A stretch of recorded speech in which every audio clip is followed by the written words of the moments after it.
भारतीय वेगवान गोलंदाज जसप्रीत बुमराहला वर्कलोड व्यवस्थापनाखाली विश्रांती देण्यात आली आहे। यामुळे आता टीम इंडियाचे मराठमोळे माजी क्रिकेटपटू संदीप पाटील यांनी बुमराह आणि बीसीसीआयवर निशाणा साधलाय। ते म्हणाले की मोठ्या मालिकेत मुख्य खेळाडूंना विश्रांती देणं योग्य मार्ग नाही। मला आश्चर्य वाटतंय की बीसीसीआय या सर्व गोष्टींना कसे सहमती देतंय। आमच्या काळात कोणताही रिहॅबचा कार्यक्रम नसायचा। आम्हाला देशासाठी खेळण्यात आनंद वाटत होता। त्यावेळी आमचा कुठलाही ड्रामा नसायचा असंही त्यांनी म्हटलंय।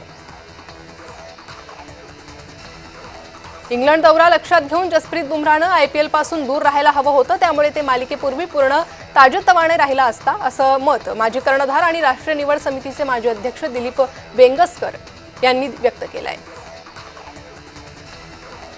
टीम इंडियाचे दोन दिग्गज खेळाडू रोहित शर्मा आणि विराट कोहली बऱ्याच काळापासून क्रिकेटपासून दूर आहेत। दोघांनीही टी20 क्रिकेट आणि कसोटी फॉर्मॅटला निरोप दिलाय। आता ही जोडी फक्त एकदिवसीय सामन्यांमध्येच मैदानावर दिसणार आहे।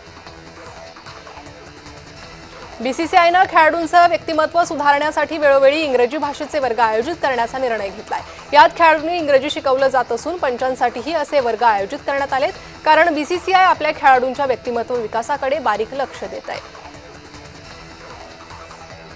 इंग्लंड विरुद्धच्या कसोटी मालिकेत मोहम्मद सिराजनं चमकदार कामगिरी केली आहे। त्याने या मालिकेत 33 विकेट घेतल्या।